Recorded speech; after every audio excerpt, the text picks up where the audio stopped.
everybody, and welcome back to the Law of Attraction podcast. I'm your host, Natasha Graziano.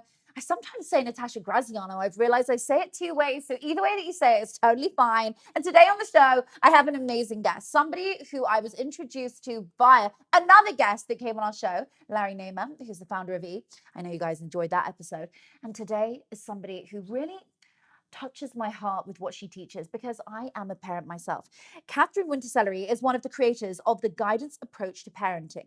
She is named the #1 coaching conscious parenting expert in the world. She is unbelievable. We are so lucky to have her here today. You're going to learn from the absolute best. She has been on TEDx. She has an amazing book. She has popular workshops. She has taught thousands of parents and educators, social workers, medical professionals, and anyone else needing to converse with 5-year-olds to 95-year-old children in half a dozen countries and cultures. Her aim is to minimize misunderstandings and meltdowns and communicate with more collaboration, cooperation, and consideration. I love that. Her methods have positively influenced relationships for generations and brought about healing and reconciliation in families that were suffering from disconnection. And today in the show, we are going to dive into how to parent consciously, not unconsciously. Like, what on earth does that mean? Listen to find out.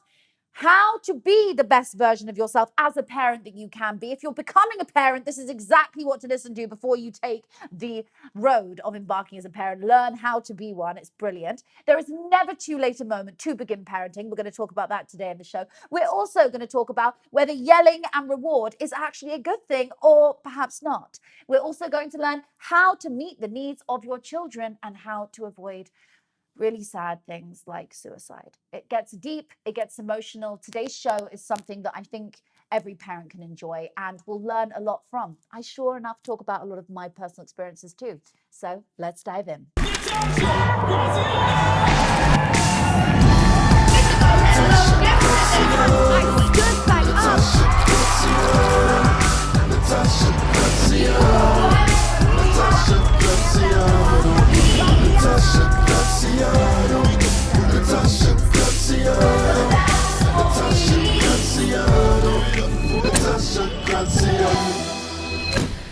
And welcome to the show, Katherine Sellery. Yay! It's so good to be here. Thank you so much for coming Absolutely. all this way as well. You're from Hong Kong. Well, Hong Kong, but recently Colorado. Oh, goodness me. What an amazing travel journey. Yes. I'm just so honored to have you here. Since Larry Namer introduced us, and Larry Namer, he came recently on the show, guys, the founder of E, mutual friend of ours.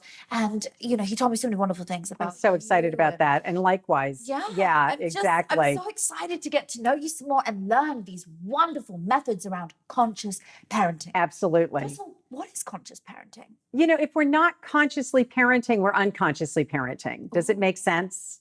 So we all tend to just fall back on what are the patterns that we experienced, and then we wash and repeat. And not all of those patterns really are the most effective.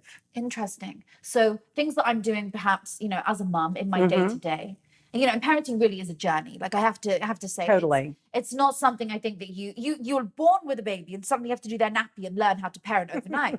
And it's like, oh my God, this is amazing. Yes. I was 2 people, now we're 3. Yeah. Or, you know, Exactly. 2 and now 5, but you've already learned by that point how and what to do. So if now I turn on the switch to conscious parent, Yes. now I understand more what that means because of the nature of my own work. But that therefore means that I'm now thinking about every move strategically that I do with my child. Well, and you're thinking about your own interaction with that. Oh. And you're also thinking about your own inner experience of their behaviors. Because as moms and dads, we can see behaviors that we want to influence and hope that our children will choose other ways of responding to situations. And how do we have those conversations without our kids ending up, doing this or shutting us off or thinking we're criticizing them as opposed to coaching or supporting them and getting those better behaviors? And then what happens to me? And what's my own experience when I see these events happening? Yes. And then if it's happening in public and other people are looking at me with, mommy shaming and other kinds of judgmental thoughts in their head about how badly I'm parenting. So this literally just happened to me. What happened? A few months ago, I was in the park with my son after school, and my son decided they were all throwing stones in a little river in a stream. And then the kids kind of stopped. And then my son kind of carried on. And the mums were saying to their children, don't throw stones into the river, because they were throwing them pretty much over each other's heads. It was so I see. dangerous, so Okay. dangerous. And I sort of called down to my son and said, Rio, stop. And he didn't. And he was the last one to stop. And then I was like, Rio. And I really had to like raise my voice to get his attention. And then finally he listened, at which point I was so humiliated. I had to go and grab my son, pick him up, and then take him home. And I was just so fuming at the like what that moment, because you know, like, I'm a public figure. So like people don't realize you're human. They think you're like a robot. Right. But I am a mom, and my mom was there with me. But I was like, when this happened to me, I was like, oh my God. I was like, this is like, like I don't want to, like, I don't do school pickups. I don't do any of it. I let my nannies do it. I stay out the way, just because it's too many people who want to, you know, it's too much heat and attention. So I prefer to just make it as easy as possible for him. Sure. But it was just a lot of, it felt really uncomfortable for me, maybe because I'm not used to being around other parents so much. But at the same time, it was just so awkward, and it just, I didn't know how to go about it. But it sounds like, I mean, I'm not sure that anybody else was looking at you like, oh my God, can you believe? I mean, if you had like that sense of, it felt like it. Or if it was you doing it to yourself. I don't know.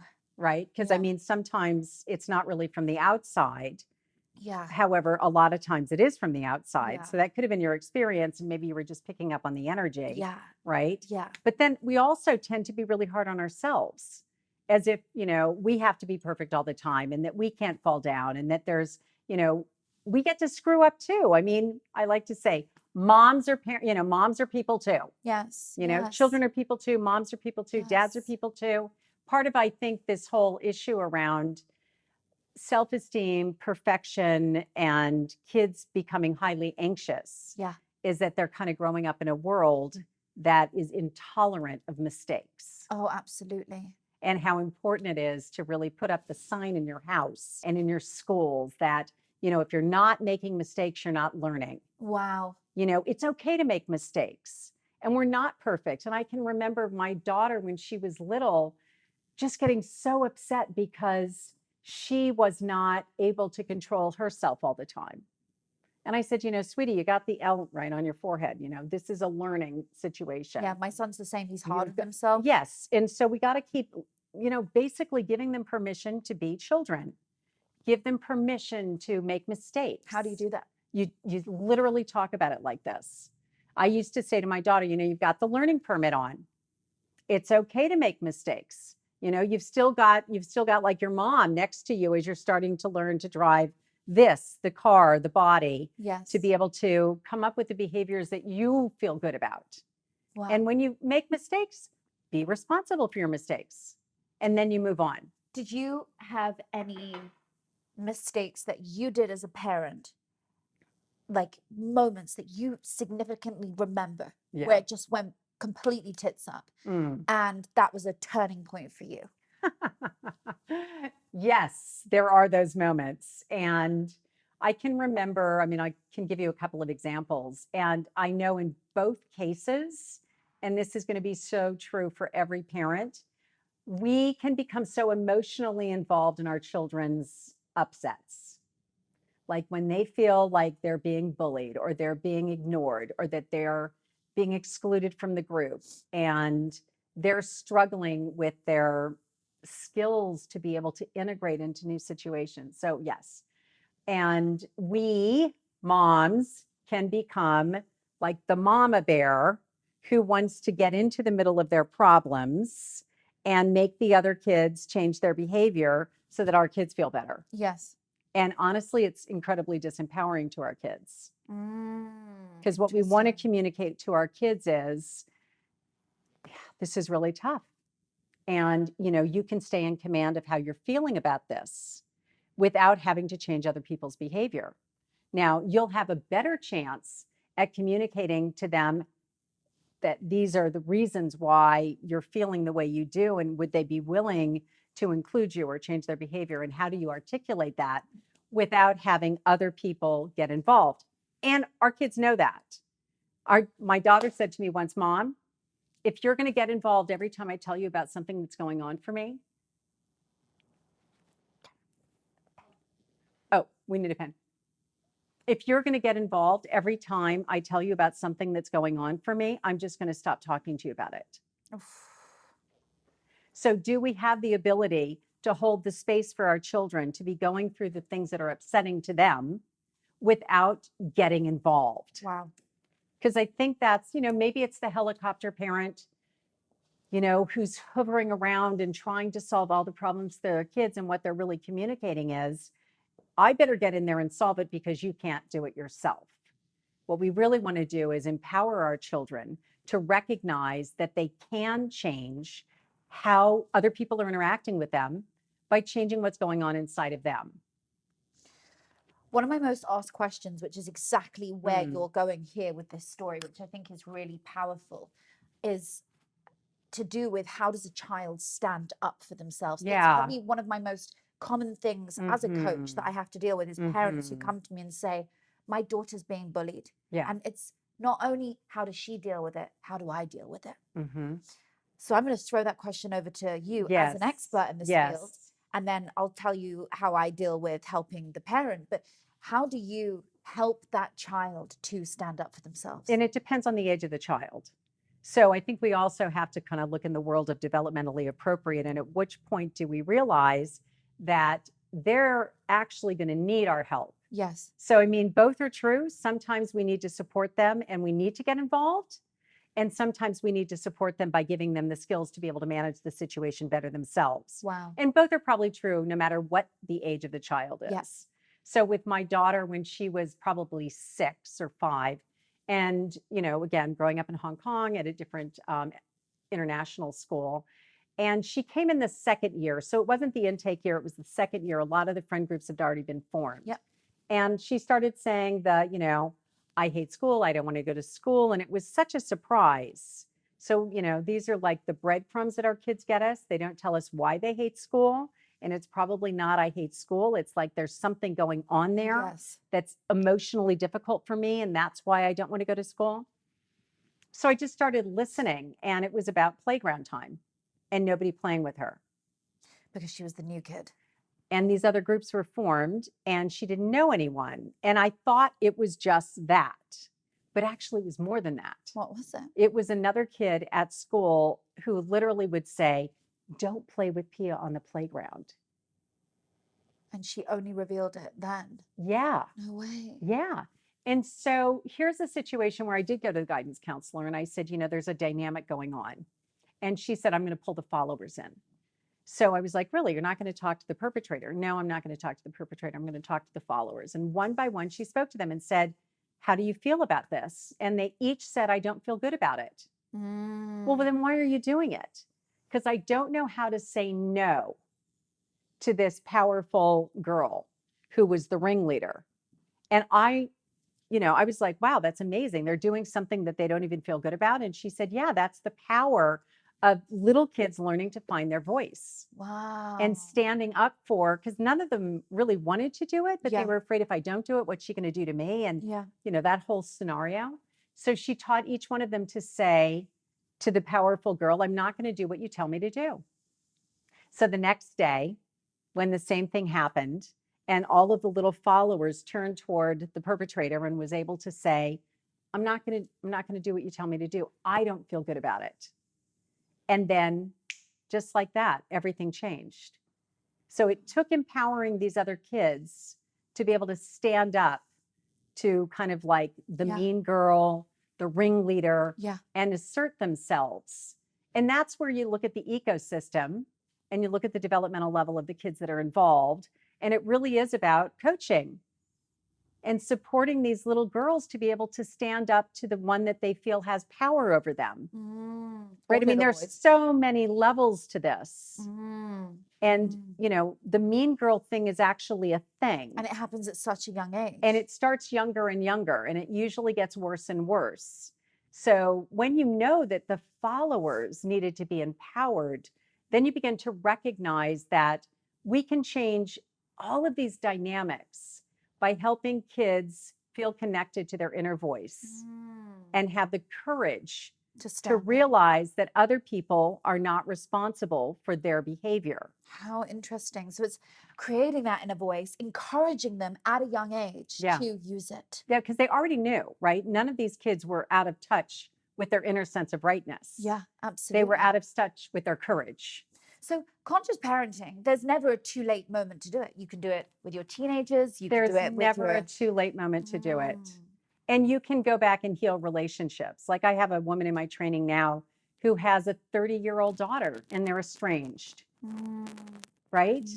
And so what a beautiful opportunity for healing and reconciliation. Absolutely. To recognize you can go back into a situation with new approaches. Absolutely. To be able to heal an old relationship that you're just like yearning inside.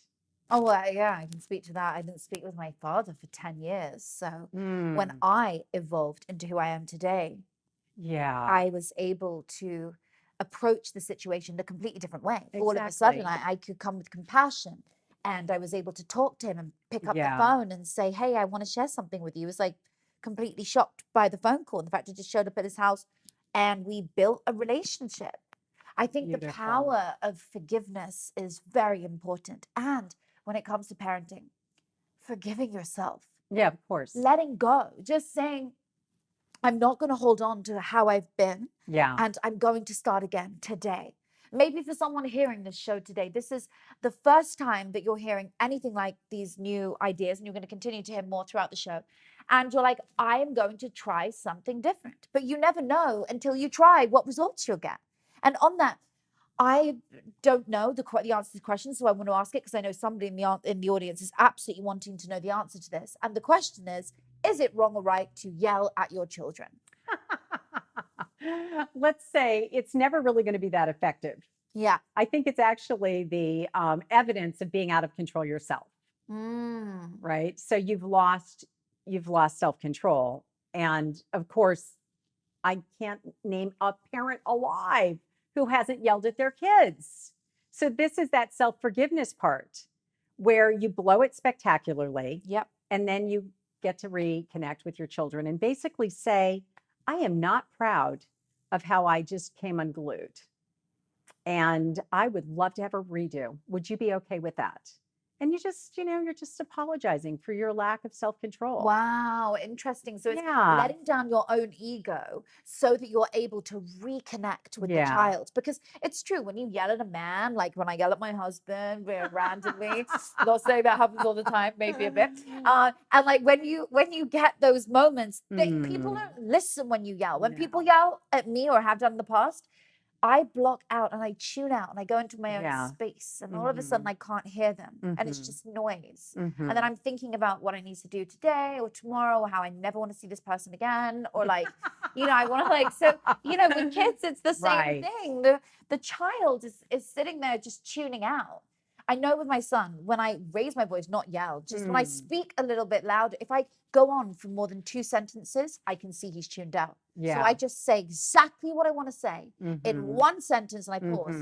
And then he looks at me as if there's more. And then he starts, oh, you're right, Mummy, I shouldn't have done that. And I'm like, oh, that's interesting. So just a one line in a louder tone, but not shouting. Because also when we as parents are, it's like in psychiatry, they call it displacement, right? When you let out your emotion in the wrong area, anger, when you feel yourself fuming and angry and you let it out on somebody for almost no reason most of the time, or just inappropriately, this is displacement.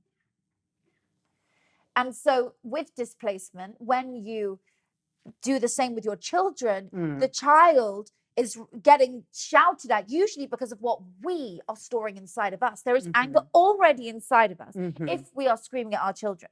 That anger was already in your body. It was already living there. It just needed a vessel to come out on. And here is the opportunity for that anger to finally be released. Right. It's an interesting way of looking at it. And I've read many studies on this. So I think it's very important for us to recognize if we are fuming at our kids, what's going on inside of me. When I point the finger, you're the problem. Look how many fingers are pointing back at me. 1, 2, 3. I am the problem, not you. Yeah. So this is the whole victim blame consciousness. So, in that state of mind, we confuse the person who catalyzed my response as being responsible for my response. So, we lose complete, connection to the fact that the catalyst is never the cause.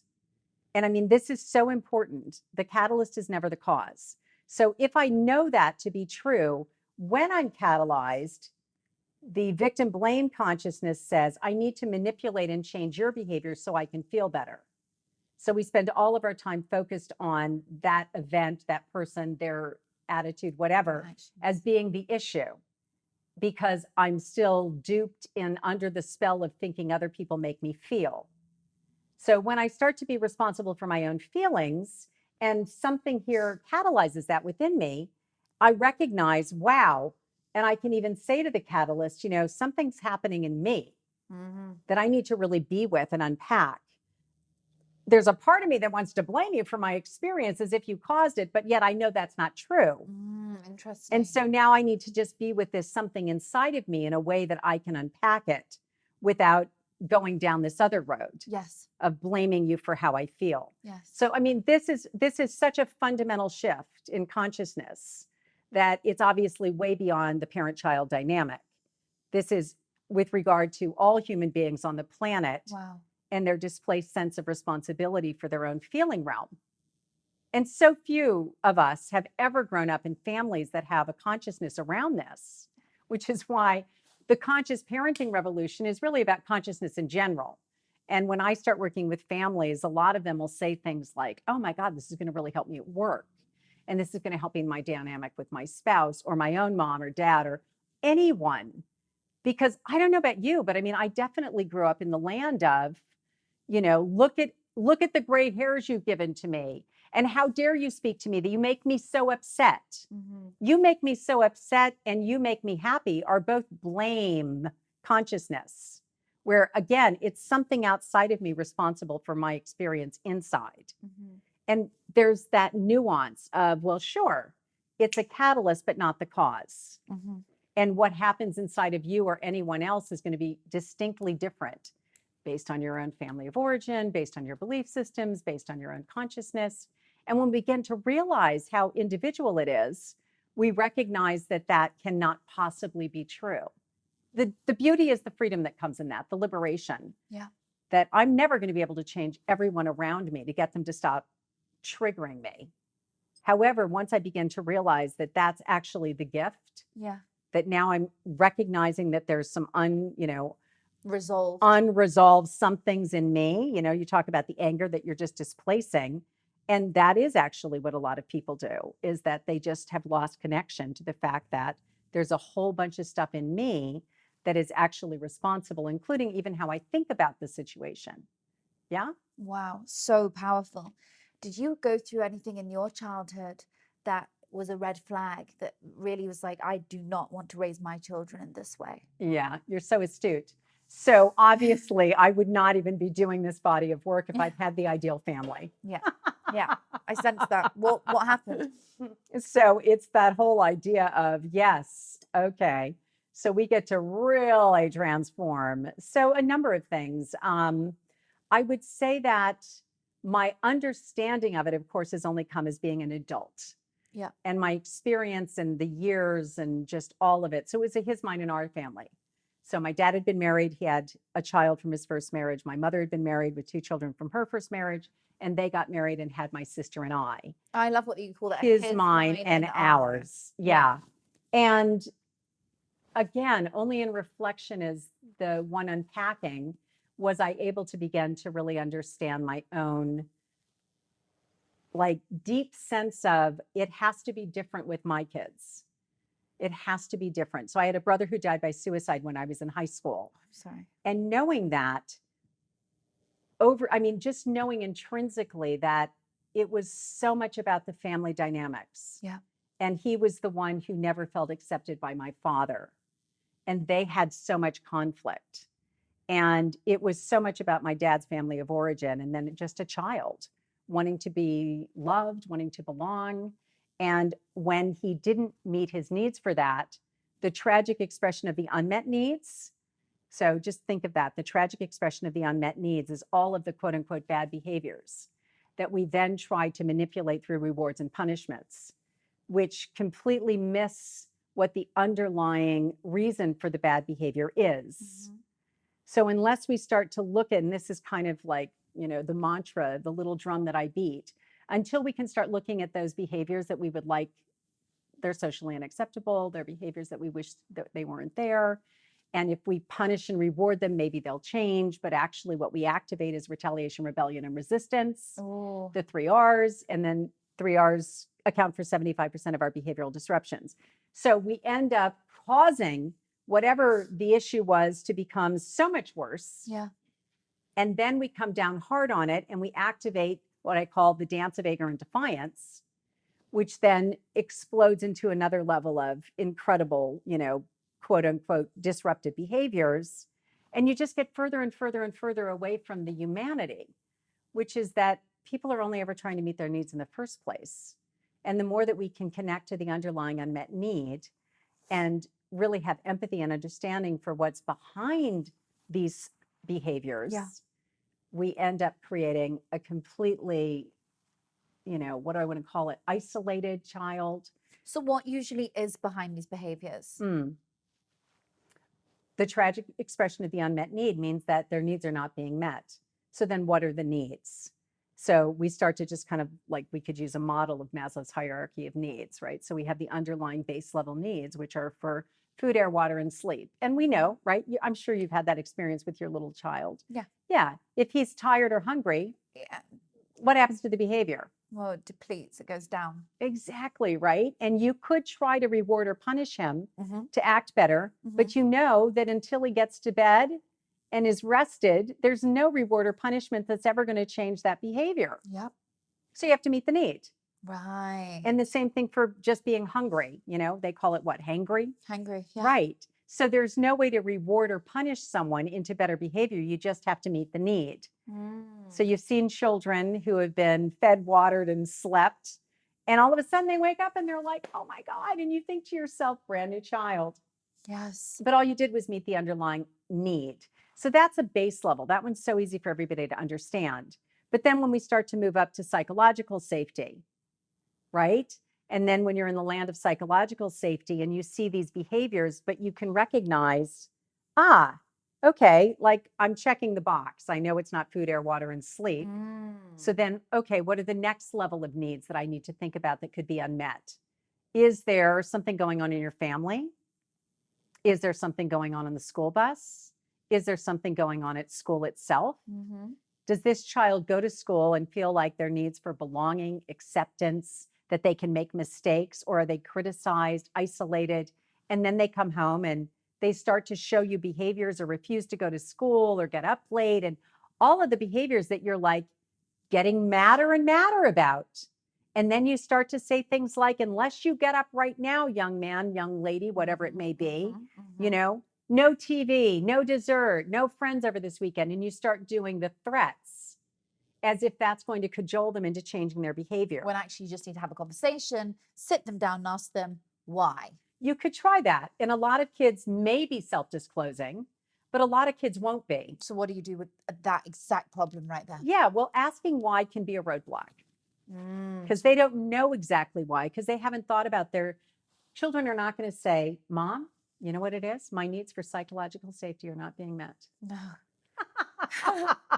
So you have to go around the block. So you have to say, how is it at school?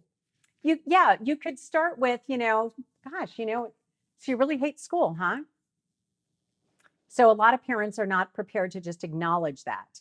Right. And instead they're going to get on their soapbox and talk about why school is so great and how in our family, education is important. And, if you want to be a gasoline attendant for the rest of your life, and then they'll go off into this whole tangent. And it's just all the parents' fears about if their child doesn't get a good education.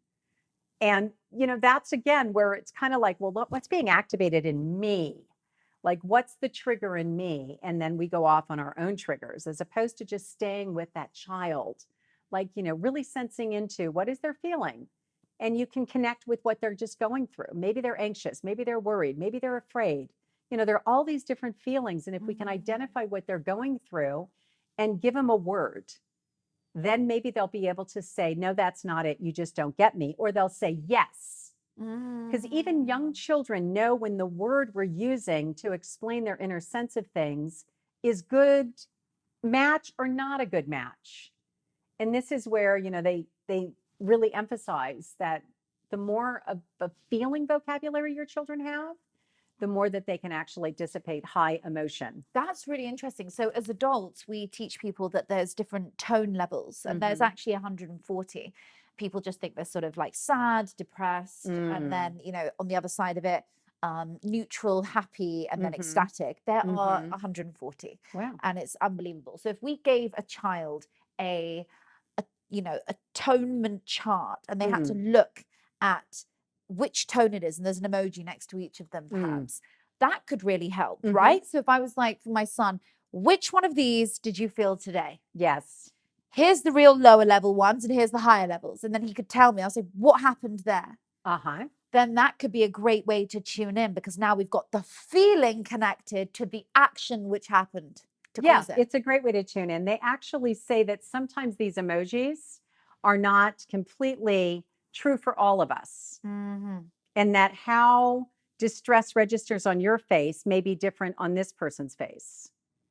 And so just looking at the pictures, like in a generalized sense, what could be even more powerful is for you to write the words down and say to your child, show me what your face looks like when you're going through that. And then you can actually see what it looks like on their face and make a deck of cards. Yeah, very interesting. It's definitely it's something so to true try for at them. home. Absolutely. So, okay, going back to what you experienced, Yeah. as I'm really intrigued, because I think this could help so many people. I lost a sibling growing up as well. That was really a sad moment from a car crash. So it was so sorry. I understand. And my mum's now a bereavement psychologist, and that makes perfect sense, because obviously she had to overcome that, which was really hard for her. And then obviously hard for me and my siblings.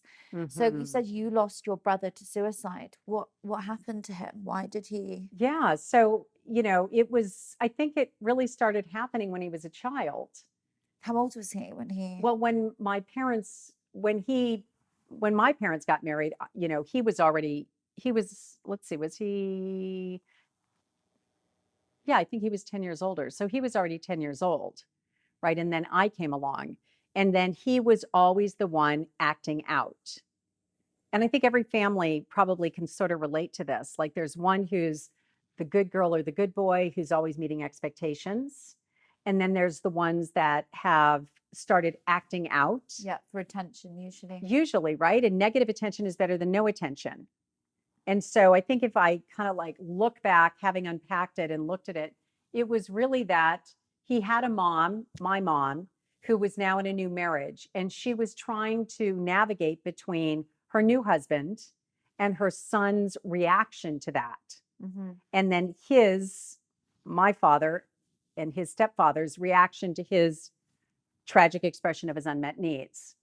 And nobody had the consciousness to see it from, you could call it a trauma-informed perspective, or to see it from the child's perspective. But if we start to develop families that have this perspective that children are people too, children are people too.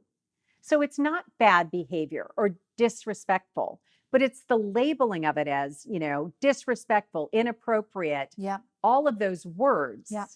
And then, my dad spanked. So now you're getting a spanking for having had feelings, which teaches what? It's not safe to feel, or I can't have my own perspective. And that it's not safe for me to have my own perspective if it triggers the adult in the room. So some children learn to deny themselves their own perspective in order to stay safe. So they're now suppressing emotion, which therefore, disconnects them from their inner world. So when you look back on who you've become now, you were subject to parenting you disagree with and the way that you went through. And you don't want to repeat those habits with your kids at whatever point you realize that. And now you want to help alarm other parents with how to, and help them, enlighten them to a better way. Exactly. I mean, here's the bottom line, is that I look at everything as the opportunity to bring it forward, right? Yes.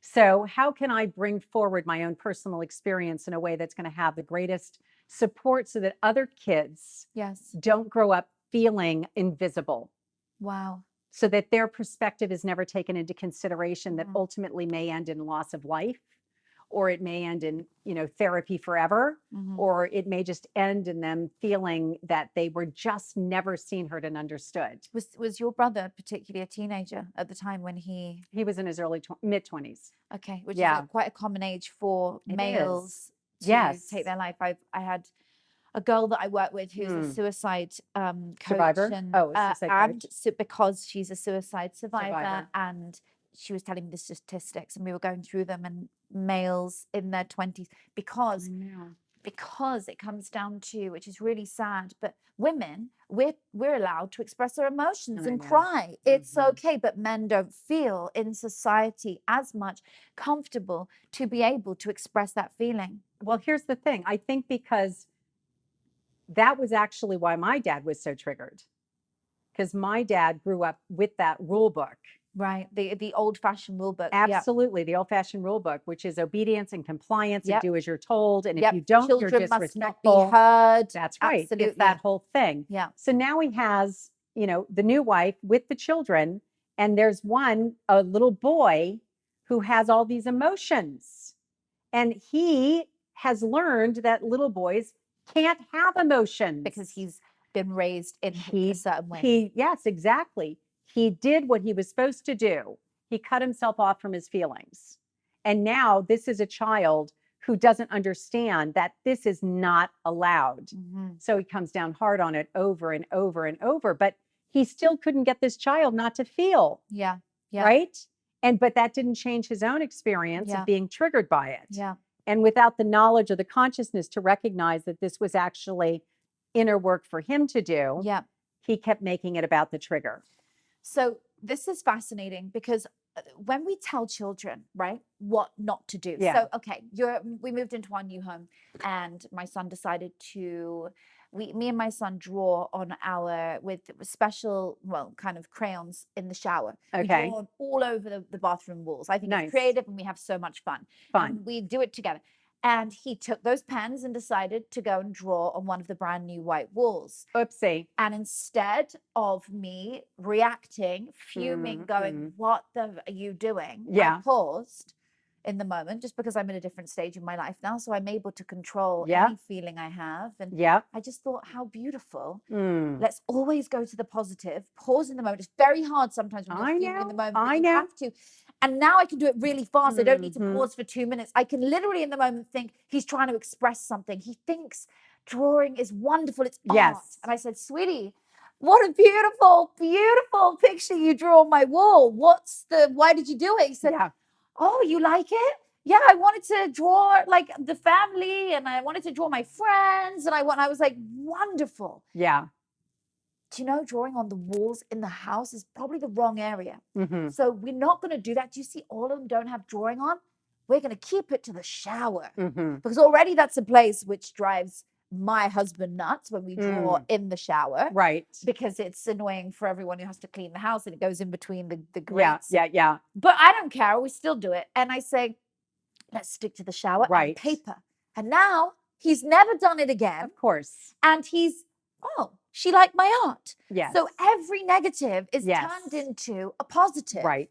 So back to when he threw the stone now, how I would react. But the reason I react like that is because all the parents were watching me. So I thought, if I don't shout at him, people around And me that happens all the time. going to shun me as a parent. Right. I'm and think, permissive. I'm yeah, allowing him to do bad behaviors. exactly. I'm indulging it. Totally. So what I should do is, in that moment, I should have run down to where he was, grabbed him, taken him aside, and said, sweetie, throwing stones is wonderful when no one's around. Yeah. But we just can't do it in those other kids, because if it hits them, it's very dangerous. Yeah. Yeah. And I should have handled that in a different way. So it's, with hindsight, we're able to go back. But I think as parents, a great thing that someone could do right now, and if someone listening, is literally pause this episode, or even just think in your mind, when was the last time I exerted my do not do that angry tone, voice, any kind of physical, mental anger that you exerted. When was the last time you did it? You regret probably. And then now think, how could I redo that moment? If I could go back, press rewind, how would I redo it? Because I guarantee it would be the opposite. And then redo it. And redo it. Yes, literally go back and say, I have been reflecting on that. And here's the thing that I've noticed over time is that when parents start to learn these skills, Yes. they are staggered by the things that their kids are still holding on to. Gosh. So I've had it happen so many times where when they start to learn how to just take the child's perspective, listen to what's going on, say to their children, so have I got this right? So the way you felt about that was that, nobody cared about your side of things. And, is that what you meant? Yes, that's what I meant. And I was like, oh man, that must have been so hard for you. Wow. So you have that conversation and then they start to share more. Yeah. Because they know you're listening. Wow. And they'll bring something up that happened like 5 years ago. Yeah. Do you know when dad didn't come to my thing, at school where I was doing my project and stuff and parents were invited, I'm so like mad that he didn't come. And it's like, wow, they've been carrying that for years. Wow. So interesting. And then they can just clear it. Yeah. Yeah. So that's why I'm so hopeful when people have these breakdowns in relationships, even though it's been 10 years or 20 years, and they feel like this is it. Can never change, that fixed mindset. And you say, well, what if I didn't believe that? Interesting. Right? What if I believe you actually can go back and change relationships? I think that's beautiful. And you may not succeed, but you can start to believe in it. So beautiful. And take new skills to be able to ultimately put your feelings aside. This is, I think, what I really understand is that my experience with everyone is that we want so deeply for people to understand us that we end up doing lecturing and we end up I used to say to my mom, oh my God, hit me, because this is death by lecture. Oof. And people who live in the death by lecture land, just that pause to listen to someone else, even if it's your child's perspective, until they feel understood, teaches them how to listen. And then they'll start to listen to you. And now we're really getting into connecting, because there's no substitute for real connection. No. Yeah. No, that's where all the magic is. Yes, I do agree. In connection. And that was, something we lost during any pandemic. And I know you were saying before you've understood pandemics because of being in Hong Kong a few times. So, okay, a question which is on my mind and I really want to ask about it. You were talking about the reward thing. Okay, so when my son does something naughty, I'll say, don't do that. Otherwise, I do the threat. The same way I say, if you are good and you do this homework today, I will give you a reward. Why are both those things right or wrong? So why does your child do those behaviors then? My child does them because because he's going through something. He's undergoing. He's rebelling. Okay, we could talk about he's rebelling. So we have two things to look at. One is, in this example, it's really about getting him to do the behavior you want him to do, which is the homework. He doesn't like doing homework. He's actually very, very smart. So when he writes, he's advanced. When he reads, he's advanced. Right.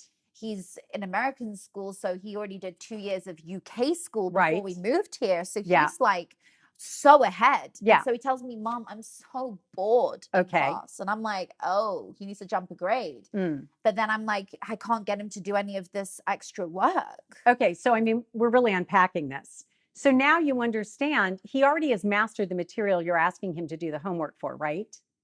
Yep. But sometimes he's like, oh, I don't know. Like it's making him have to use his brain a lot more. And I get it because I did this as a kid. Okay. I was the same So we kid. have the homework that is repetitive and he doesn't actually need to do it because he did it 2 years ago in the UK. Yeah. And he already knows it. Okay. So there's that part. So there's that part. And what we know from Alfie Cohen's work and the homework myth is that having children do stuff repetitively that they already have mastered has absolutely no value. Oh, okay. Very interesting. Right. So why force someone to do something that they've already mastered when all it's going to have is negative consequences? Now they're going to just hate school. Okay. So how do you? So you've got that stuff where I would suggest that you start advocating and understanding his perspective and having conversations with the school that says, you know, all the homework that you assign that he's already mastered, we're not going to do it. There's absolutely no value. In fact, there's a downside. So that stuff you get off the table.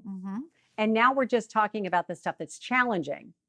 And if he is advanced and he's always found it easy, then the challenging stuff he's never had to learn how to do. That's exactly where we're at to now. Okay. So for the challenging stuff, you have to really support him Okay. at becoming aware. So here's the thing about rewards and punishments is that rewards and punishments have declining effectiveness over time. And they are actually demotivating. Right. Because as someone begins to feel like they're not going to get the goodie, they just disengage. Because the only reason they've been trained to do behaviors is based on whether they get the goodie. So it's not an intrinsic motivator, it's an extrinsic motivator. So if you unpack the idea behind rewards and punishments, the carrot and the stick, you're teaching the mind of the child to only do things if they believe that they're going to get the carrot. So what do you do when somebody isn't sure they're going to get the carrot and don't know how to stay engaged if the only reason they do it is for an external motivator? It's basically impossible. Yeah. So that's why I would say, well, why would you want to create external motivators to begin with? Oh, okay. So now it's about undoing. It's about keeping children connected to why, first of all, we know children want to become masters. It is intrinsic within us, the desire to actually master material. Oh, absolutely. He's like, my son's like that with surfing. He spent, and I'm not kidding, 6 hours learning to surf, and he didn't come off the ocean. Right. He was just, he wouldn't even, he was just like, I'm not hungry, I'm not hungry, just surf. So we were like standing there in shifts, me, my mom, my husband, the nanny, shifts. I love it. It was like one of us was just standing in the ocean with him while he was just surfing the same wave until he, and you didn't have to offer him a reward or a punishment for. He just loved it though. That's the difference. Exactly. How do we get them to love the things they don't want to do without a reward? Right. Okay. So if you take the example of surfing, Yeah. now you can see how you didn't even need to lapse into this interesting idea that I would really challenge with you, that the thing that makes people motivated is if you give them the outer something. Right. What we really need to work with is what is he telling himself about this material that makes him believe that he can't master it? He doesn't feel confident enough to do it. Right. So I don't have the confidence.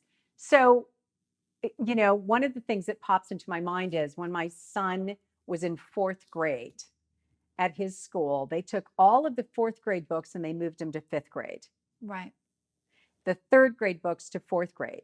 And what they brought in was a learning specialist who said, if you make something more accessible, then they will do more of it. So what happened to our son? He became a huge reader.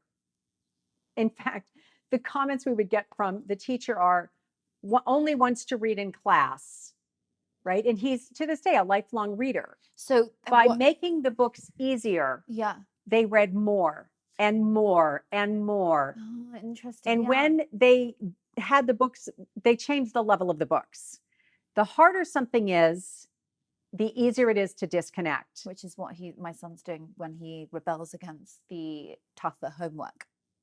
So now we have to make the work at a level where he's going to feel accomplished. And the more he feels accomplished, the more he's going to enjoy it. And as he does more and more of it, he becomes a stronger reader, if we use that case of my son. And the stronger reader he becomes, more naturally he advances to the more advanced material. Wow, so interesting. So meet them where they are. And then slowly advance And them. it will just happen. That's wonderful. It will just happen. So when we move away from looking at it as, what's wrong with you for not being engaged? Why don't you believe in yourself? Oh, you're so good at this. And all these kind of messages. We're trying to change the way they perceive themselves by not acknowledging how they perceive themselves. And if you instead just go for, let me get this straight. You hate this. You hate this whole stuff. Is that right? Yeah, mom. I learned this 2 years ago. Oh, so there's nothing new for you here. No, I've told you that. I already understand the material. Oh, okay. So you feel like this is just a waste of time. I know, I've been telling you it's a waste of time. So you give them their feelings, you help them, you put the words there for them to choose. So you help by just reflecting back to them. And then now that you know this, now that you know he already mastered the material, now that you know about Alfie Cohen's work and this whole idea, the homework myth, like once we realize the declining value of homework and that it really is only necessary when it's material they haven't mastered. Yes. Right? Now that I know that, I'm not going to have them do all this other stuff. I remember my son saying once, God, mom, I have so much homework, I can't learn anything. It's busy, busy, busy work. Keeps them busy versus moving forwards. It just keeps them busy and they begin to resent it and they hate it. Yeah, I remember feeling that at school. It was just endless, endless, endless. Yeah, but it's no value. No value. You want to learn. Yes. Rather he wants to go out and learn. Yes, he wants to go out and learn how to surf because he doesn't know how to do that. Yes. And the things that are maybe actually outside of his grasp, he either needs someone else to explain it differently. And my daughter was a master at this. She taught herself like physics and all of these different subjects because she's like, Mom, I can't understand. Like this teacher is so bad, I can't learn it from him. And it was like she taught herself. Wow. Some kids can do that. They can teach themselves. Other kids need a tutor. Yeah. Or they need a different teacher. We brought in a tutor, and I remember this was a couple of years ago, but he was a bit younger then. But we brought in a tutor once, and he rebelled against that too. So then I was like, "Ooh, this is interesting." Well, I mean, when we look at, so do I bring in a tutor? Do I not? Do I take them to OT? Do I not? I mean, all of these different interventions that we want to go to make our children have more control or more skills. After a while, sometimes they look at it like, why are you doing this to me? What's wrong with me? And I'm not saying that happened with you, but kids who have so many different interventions begin to just be like, no, I don't want to do that. And a lot of it has to go back to, okay, what needs of theirs are being met? What needs of theirs are not being met? And don't forget that when they're in school, it's all about outer direction. Other people are directing them all day long. They don't actually have much choice. Yes. They don't have choice about where they're going to go, like what classroom they're going to be in, what they're going to be studying. It's all prescribed. So they have needs for self-direction. When do they get to express those? After school, usually. Now, what happens if the mom and dad, or the mom and whoever the parents are, have now taken all of their free time and loaded it up with after school activities, other tutors, all this kind of stuff? They're just kind of waiting and waiting and waiting. Like, when am I going to get to fill my cup with self-direction? And you can avoid a lot of that by just consulting them. Being much more open. So interesting.